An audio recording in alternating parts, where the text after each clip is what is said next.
Okay, our next guest is Secretary Derrick Ramsey. Now, some of you may remember him from his years as a quarterback on the University of Kentucky football team, where he led the Wildcats to a 10-1 season. Well, go ahead and clap, Wildcat fans.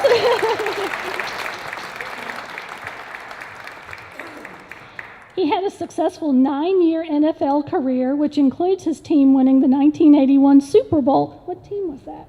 Oakland Raiders. Oakland Raiders, okay. Afterwards, Mr. Ramsey was a small business owner. He served as Deputy Secretary of Commerce during the Ernie Fletcher administration and was the Director of Athletics at Coppin State University in Baltimore. More recently, Governor Matt Bevin asked Ramsey to serve the Commonwealth as Secretary of the Kentucky Labor Cabinet based on his proven record of accomplishment and leadership. In 2018, Governor Bevin appointed Ramsey as Secretary of the Education and Workforce Development Cabinet, which is our cabinet, and it is responsible for educating, preparing, and training Kentucky's current and future workforce. So please welcome Secretary Derrick Ramsey.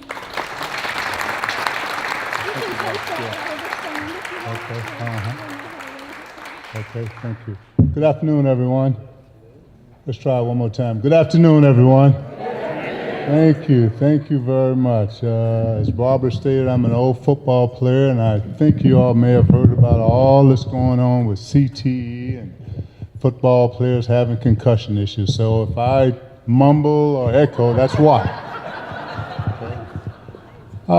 Libraries. I have to start by telling a story about myself. 1972, I moved from Hastings, Florida, to Camden, New Jersey.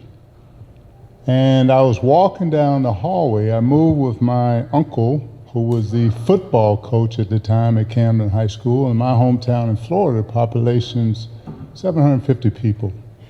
And so I then moved to a high school that had 4,500 students. And so I'm walking down the hallway, and this wonderful lady approached me. She says, "Are you the new kid, Ramsey?" I said, "Yes, ma'am, I am."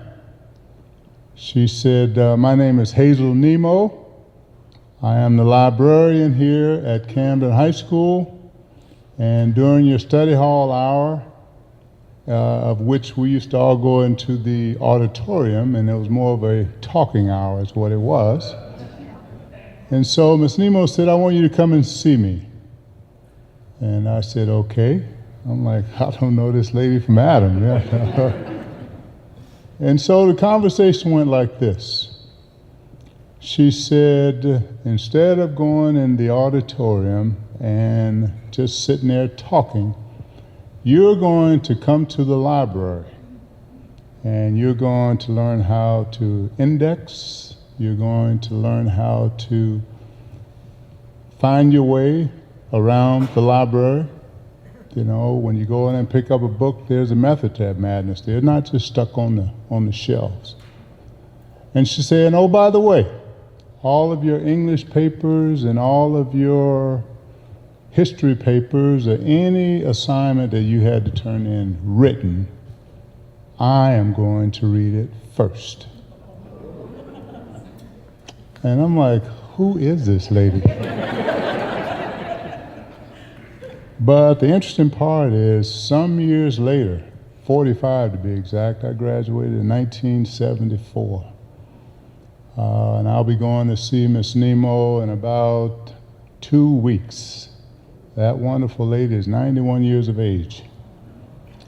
And I will never forget her and what she did for me. Because again, she had no reason to pull me aside.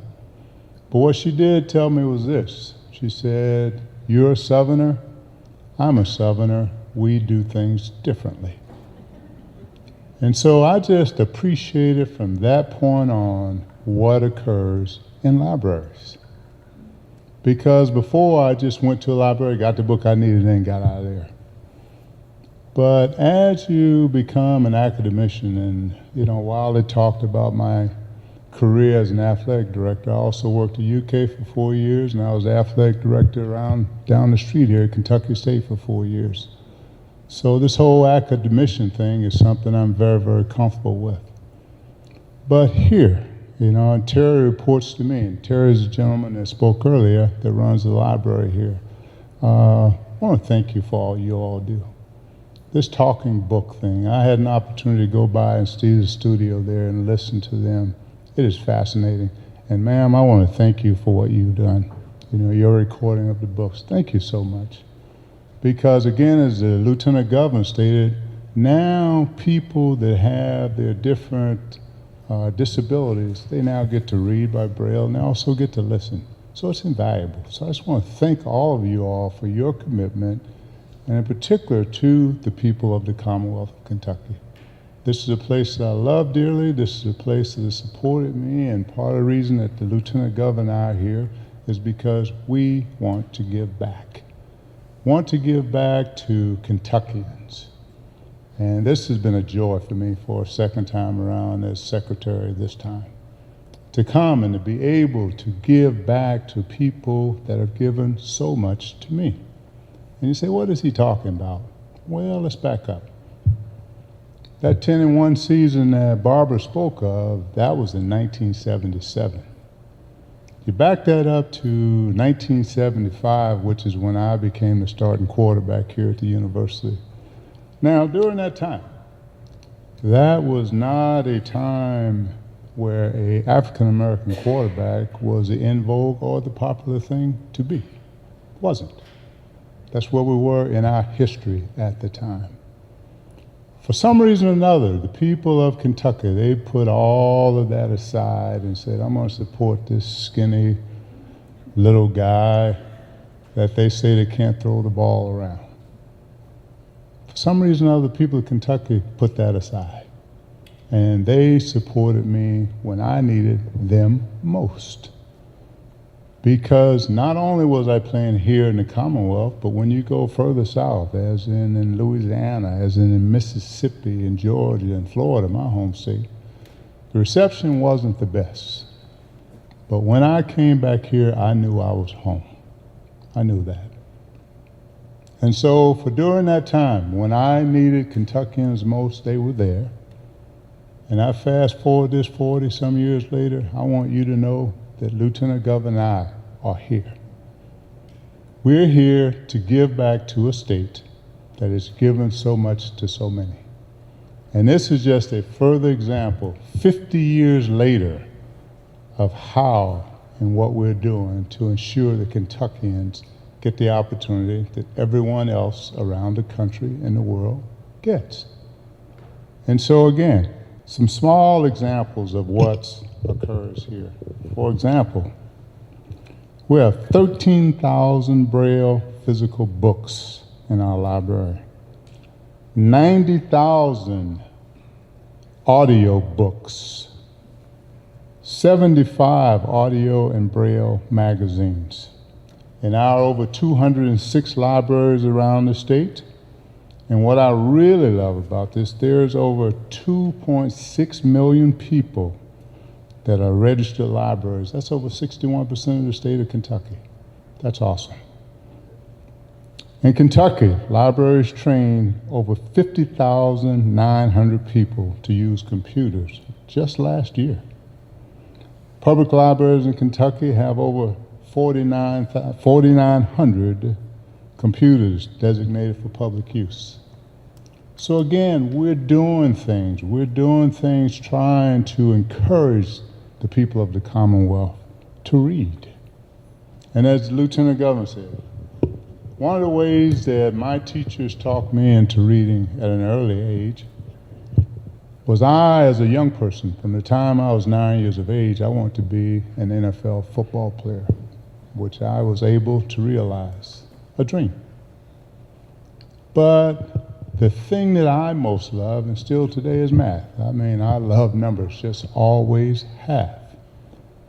But I remember my fourth grade teacher. She pulled me aside because, you're doing your assignments, and I just, did it.